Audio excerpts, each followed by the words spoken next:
The date is January 9, 2026, and the headline is, well, it's stark and it's urgent. Ukraine calls UN Security Council after Russian Oreshnik missile strike. This isn't just another attack, this is a profound escalation. We are talking about the confirmed use of one of Russia's most advanced, most dangerous weapons, the Oreshnik IRBM, striking the Lviv region. I mean, dangerously close to the borders of the European Union and NATO.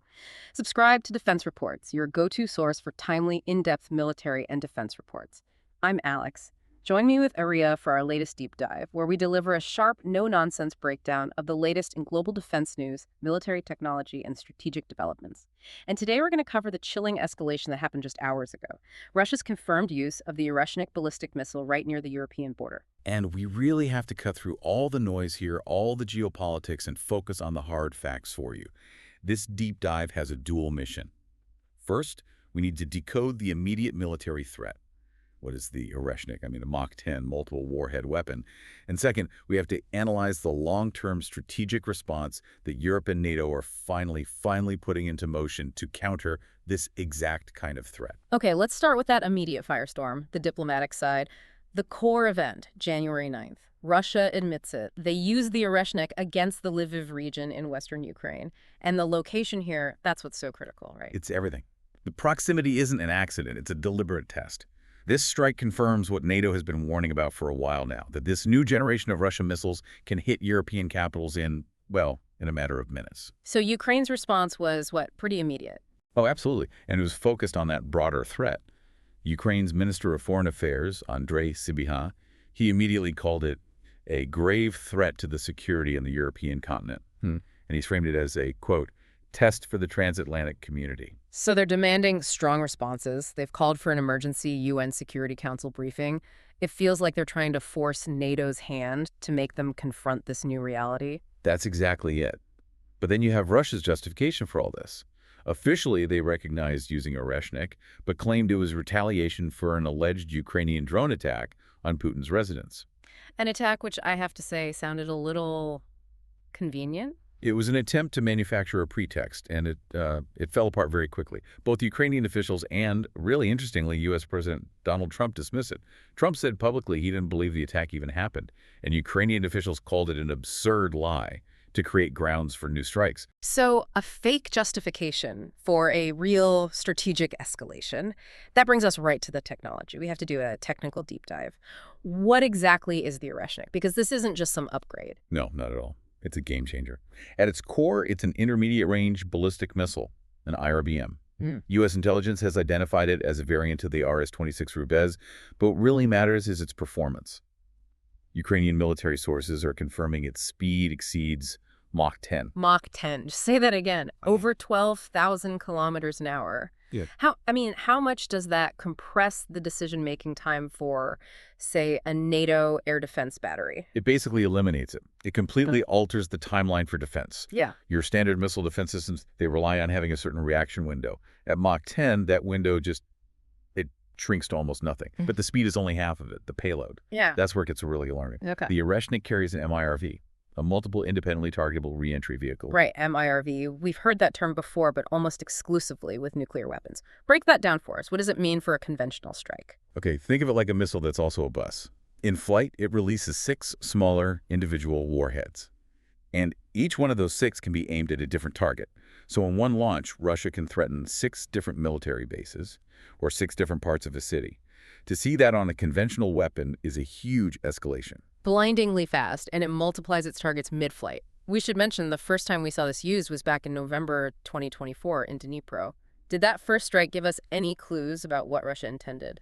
It absolutely did. The missile is dual capable, so it can carry nuclear or conventional warheads, but sources indicated the warheads in that November strike, they were duds. They had no explosives. No explosives. So what, just a message? A message and a test. A huge psychological intimidation tactic aimed squarely at the West. And that strategy is reinforced by where they've put them. Oreshnik is now deployed in Belarus. That's just 370 kilometers from Latvia, from a NATO border. So that deployment, Putin's announcements about mass producing them, it's all designed to scare NATO off from helping Ukraine? It's nuclear coercion. That's the core of it, yes. Russia is using a nuclear-capable system in combat to send a message. We know from history that if you reward nuclear coercion, you just get more of it. So the challenge for the alliance, especially after this Lviv strike, is to show that it will not be deterred. And that brings us perfectly to the response from the West, NATO's strategic awakening, I guess you could call it, which really firmed up at the Hague summit. The conversation finally seems to have shifted from how much to spend to how well we spend it. And it represents a historic commitment. They set a monumental new target, 5% of GDP for overall defense. But the really crucial number is the 3.5% of GDP dedicated specifically to hard defense by 2035. And that 3.5%, it isn't just a political figure like the old 2% target was. This is deeply rooted in military requirements. Okay, so hard defense. What does 3.5% of a country's entire GDP actually buy you? What capabilities are we talking about? It's all driven by NATO's defense planning process, the NDPP. It targets the big collective needs, things like long-range strike capabilities, large land formations, and, critically, logistics and ammunition. But the most expensive, most urgent need is air defense, precisely to counter threats like Oreshnik. The Secretary General said we need to almost quadruple, maybe even have 5 times more air defense systems than we have now. Right, but I remember the sources pointing out a problem here, a bureaucratic one. I think it was Slovakia that raised the point. If NATO's planning process, the NDPP, takes 4 years to decide what to buy, aren't we at risk of buying the wrong weapons for a threat that's already evolved? That is the central paradox, isn't it? Making a giant bureaucracy move at Mach 10. You can see the urgency in the industrial scaling. The UK is building 6 new ammunition factories. A German factory went up in just 14 months. But you're right. That 4-year cycle risks locking in the wrong capabilities. They have to build in flexibility. And at the same time, that money is going to reinforce the eastern flank. They're upgrading those multinational battle groups to permanent full brigades with their own air defense and long-range fires. Exactly. It's a shift from a tripwire force that was just there to trigger a larger response to a defense by denial posture. They want to be able to stop an attack right at the border. And that physical defense posture links directly to the diplomatic path forward. We saw this with the coalition of the willing meeting in Paris. Yes, on January 7th, they signed a letter of intent for really robust security guarantees for Ukraine, but for after a potential ceasefire. So what are the pillars of this framework? I mean, how do you make a peace deal actually stick? It rests on 4 binding commitments. Think of them as a substitute for NATO's Article 5 until Ukraine can join. First, a U.S.-led ceasefire monitoring mechanism. Second, continued long-term military assistance to keep Ukraine strong. Third is the creation of a multinational force for Ukraine. This is European-led, and it will help rebuild Ukraine's military after the fighting stops. And the 4th pillar. That's the big one. It's about what happens if Russia attacks again after a deal is signed. Exactly. That 4th pillar has binding commitments to restore peace.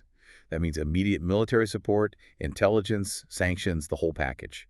And more practically, the UK and France have already committed to setting up military hubs inside Ukraine after a ceasefire to help secure the weapons being supplied. Of course, peace isn't just military, it's about rebuilding. There's this Ukraine prosperity plan, right? Some massive number, 800 billion. Over a decade, yes. The initial cost just for the territory Ukraine currently controls is about $200 billion. The problem is, while institutions have committed a lot, about $35 billion still needs to come from the private sector. And private money isn't going to flow into a war zone without guarantees, so it all links back. Precisely.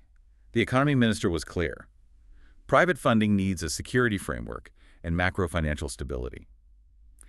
And that stability relies on the continued flow of U.S. gear through the PURL initiative. That's about $10 to $15 billion a year, especially for anti-missile interceptors that really only the U.S. can make at scale. And allies like the Netherlands, Sweden, and Germany are footing the bill for it. Okay, so the plans are there, but they all depend on peace. And that peace is fragile as long as Russia keeps funding its war machine. So let's shift to the economic pressure. It's important to remember the scale here. Russia's entire economy is, well, it's small, roughly the size of the Benelux countries combined. But they spend almost 40% of their state income on defense. That shadow fleet moving oil is a critical target. Which brings us to that maritime action this week. Just 2 days ago, the U.S. seized a Russian tanker, the Marinera, in the North Atlantic. It was targeted for violating sanctions, or being part of that shadow fleet moving Venezuelan and Iranian oil.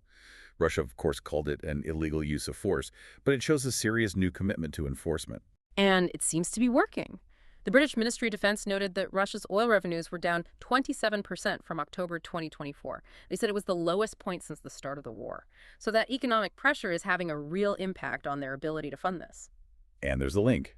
It's all connected. You have the immediate threat, the Oreshnik missile.